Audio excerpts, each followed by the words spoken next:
तो है दोस्तों, लेके आ चुका हूँ एक नया एपिसोड। तो जैसे कि हमने पिछले एपिसोड में देखा था कि जो लिनफी है वो मोजाइन पीक में आया था क्योंकि उससे शॉर्ट बनवानी थी, लेकिन ली उसको मना बोल देता है कि अभी मेरे मास्टर के पास टाइम नहीं है। तभी लिनफी कहता है कि मुझे सेक्ट मास्टर ने बोला था कि तुम यहाँ पर एक तलवार को क्रिएट करवा सकते हो। अब इतना बात सुनकर ली उसको कहता है कि ठीक है, मैं तुम्हारे मास्टर के पास लेके छोड़ देता हूँ। अब जो लिनफी है उसके दरवाजे के पास आता है और नॉक नॉक करता है, लेकिन वो मास्टर उसको पकड़ के खींच लेता है उसका टैटुआ दबाते हुए, और वो एक भट्टी की तरह दिखाया जाता है जिसका नाम बहुत ज़्यादा है तो इसको छोड़ो तुम। और अब उसका जो मास्टर है जिसका नाम मास्टर मुंह है या मुंह है, जो भी बोल लो, वो उसको बुलाकर एक लात मारता है और यहाँ पर कहता है कि शुक्र मनाओ कि मैंने तुम्हें मारा नहीं। इधर जो ली है वो बहुत खुश हो रहा था ये सोचकर कि वाह, ये हुई ना बात, क्योंकि मेरे मास्टर को कोई तंग नहीं करता काम करते टाइम। और लिनफी कहता है व्हाट द फक, तुम ऐसे कैसे बाहर निकाल सकते हो ब्रो। और तभी यहाँ पर उसका मास्टर खींचता है और वो भट्टी के ऊपर वो टांग देता है और ली को कहता है ये साला 3 दिन तक यहीं बंधा रहना चाहिए और ये मरना नहीं चाहिए। इधर जो ली है उसकी कहके लेने वाला था क्योंकि वो भट्टी के अंदर आग बढ़ा देता है। और यहाँ पर जो लिनफी है वो कहता है अगर मैं सोचूं इसके नीचे गिर गया तुम्हारा क्या होगा। और वो इतना कहकर अपनी पावर यूज करता है और वो साला उसके अंदर जाता है।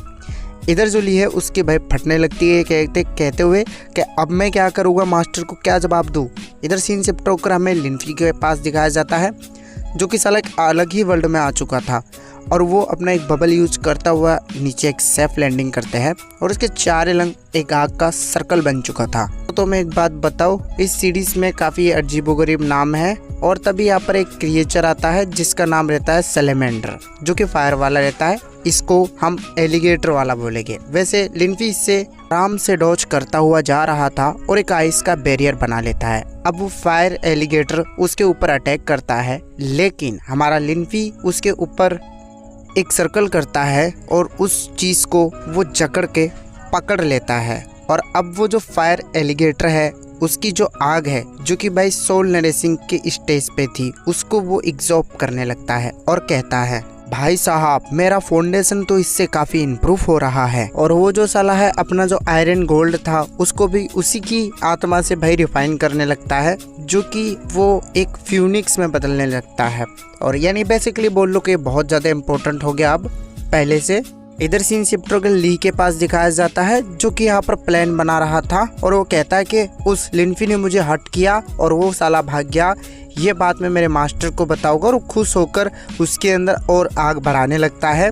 इधर हमें वही फायर एलिगेटर को दिखाया जाता है जो कि भाई आज़ाद होकर फिर से बहुत पावरफुल हो चुका था, जो कि अब कुत्ता बन चुका है। अब लिनफी की फटती है और वो कहता है कि मुझे भागना चाहिए, पर उसको रोकने के लिए वहाँ पर एक आग की बहुत बड़ी दीवार आने लगती है और साला पीछे से वो उसकी मारने के लिए तैयार था। और तभी ही मास्टर मुंह आ जाते हैं जो कि ली से पूछते हैं कि वो साला लिनफी कहाँ गया, जिस पे ली कहता है कि भाई वो तो मुझे हर्ट करके भाग गया। फिर सीन शिफ्ट होकर हमें वांजियन पीक पे दिखाया जाता है। ये साले नाम इतने अटपटे के क्या ही बताऊं।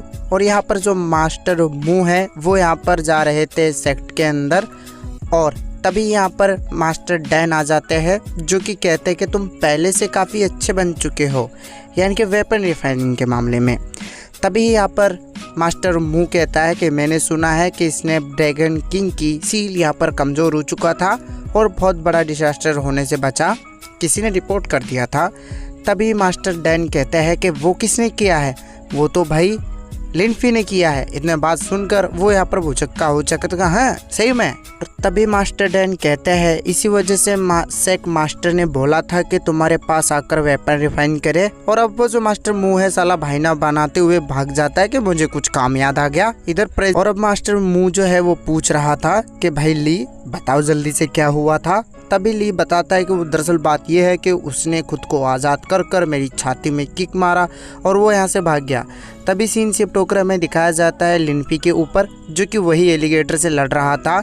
और तभी यहाँ पर वो एक आइस का बबल यूज करता है और वो निकलने का ट्राई करता है। और अब फिर सीन शिफ्ट होकर हमें दिखाया जाता है उसी ली के ऊपर जो कि कह रहा था कि मुझे नहीं पता कि अब वो कहाँ गया है या उसका क्या हुआ है, पर मैं बहुत ज़्यादा याद कर रहा हूँ उसको।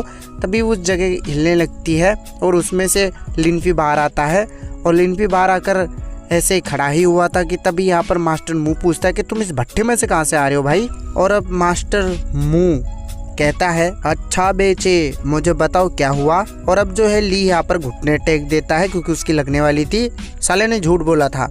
और तभी यहाँ पर जो लिनफी है वो पूरी बातें बता देता है, जिसको देखकर मास्टर मुंह जो है वो बहुत ज़्यादा गुस्सा होते हैं ली के ऊपर और उसको एक जगह पर भेज देते हैं जो कि सोड ऐसी कोई जगह है जहाँ पर वो जा रहा है।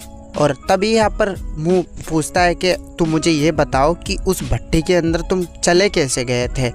जिस पे लिनफी यहाँ पर बात घुमाने लगता है और वो कहता है बात ये है ना कि वो क्या बताऊँ मैं इसको। लेकिन मास्टर वो पता लगा लेता है कि ये शायद मुझे छुपाने की कोशिश कर रहा है। और तभी मास्टर मुंह जो है वो उससे कहता है कि चलो ठीक है तुम ना बताओ, और मेरे पास यहाँ पर हाई लेवल ग्रेड के बनाने के लिए मटेरियल नहीं है। मेरे पास एक मटेरियल है जो कि मीडियम वाला है, जिससे कि तुम मीडियम में ही वेपन बनवा सकते हो। ये मास्टर भी कोई बेवकूफ़ नहीं, वो साला बातें घुमाने लगता है कि अब मेरे पास है ही नहीं तो हाई ग्रेड का मैं बनवा नहीं सकता।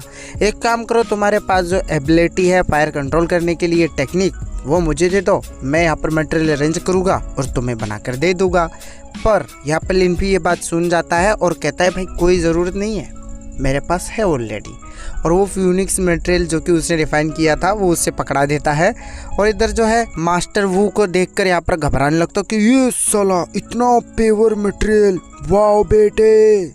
मास्टर वो कहता है कि चलो ठीक है कोई दिक्कत नहीं, मैं बना लूँगा, बस 8 दिन के लिए मुझे टाइम दो। इधर लिनफी उसको कह देता है कि चलो ठीक है, और वो कहकर जाने लगता है कि तभी ही उसके बीच में कुछ चोमूलाल यादव जैसे बंदे आते हैं। सबसे बड़ा ये वाला है जिसका नाम सीही है, और वो लिनफी के पीक के यहाँ पर बंदे को छेड़ रहा था, यानी कि भाई मतलब क्या ही बताऊँ, सॉरी काफी अजीब लगा। हाँ, छेड़ नहीं रहा था बल्कि मार रहा था इधर जो है। और तभी लिनफी कहता है सीही आओ तुझे मैं मेरा आटा खिलाऊं, वो भी मेरे हाथों से गुंदा हुआ। इतना कहकर वो एक स्वॉर्ड को उठाता है, भाई चल देता है मारने के लिए। अब इनके बीच में फाइट होने लगती है, वो भी घमासान। और हमें लिनफी बताता है कि ये टियान सुआन पीक का सबसे डिफिकल्ट मूव है, जिसका सुहांग फॉर्मेशन बोलते हैं। भाई नाम लेने में बहुत ज्यादा दिक्कत होता है। इधर जो सीही है वो कह रहा था कि आओ बेटे हुआ मुझसे फाइट करो, इससे बच के दिखाओ बेचे। खैर लिनफी यहाँ से इस चीज को डोज करते हुए उसको अटैक को फेल कर उसको मारने के लिए आगे बढ़ने लगता है। लेकिन तभी ही वो शॉट उसको बगल से गुजरती है और अब सीही कहता है बेचे हार गए तुम,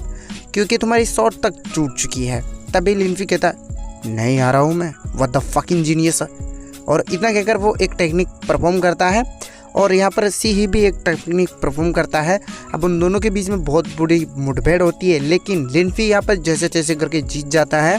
अब सीही कहता है कि चलो मैं हार गया, और तब लिनफी कहता है कि ये मेरा खुशनसीब दिन था।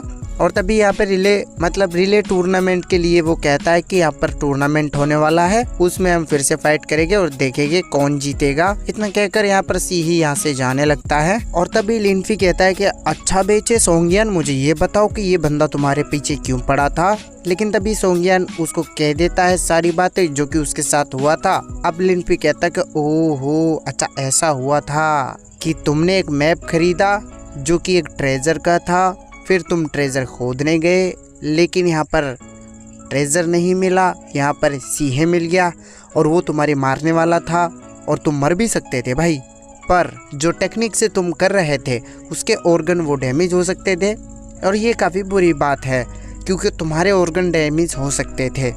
अब इतना कहकर सोंगियान कहता है कि हाँ भाई मैं मानता हूँ कि ये बहुत ज़्यादा गलत बात हुई, पर यहाँ पर लिनफी कहता है कि चलो छोड़ो कोई बात नहीं। इतना कहकर वो जाने लगता है कि तभी सोंगियान उसको रोकता है और कहता है कि सीनियर लिनफी मेरे लिए तुम्हारे पास एक चीज़ है, देखो ये वैसे देखने में तो गोटा लग रहा था, लेकिन इसका नाम मैं बता दूं कि ये आई ऑफ हेवन है। और तभी यहाँ पर लिनफी कहता है कि इसके बारे में किसी दूसरे को मत बताना। इतना कहकर सीन शिफ्ट होकर हमें दिखाया जाता है कि यहाँ पर जो लिनफी है वो अपने घर को पास बैठा हुआ था और वो कह रहा था कि ये ट्रेजर कोई मामूली ट्रेजर नहीं, ये एक आई ऑफ हेवन है जो कि मैं इसको यूज़ नहीं कर सकता करंट स्टेज पे, मेरा जो पावर है वो बहुत कम है भाई, बहुत ज़्यादा। और वो कहता है कि मुझे रिसोर्सेज की काफ़ी ज़रूरत है। इतना कहकर ये एपिसोड यहीं पर ख़त्म होता है। अगर तुम लोगों को मेरी वीडियो अच्छी लगी है या एक्सप्लेनेशन तो भाई चैनल को सब्सक्राइब करना। Bye bye.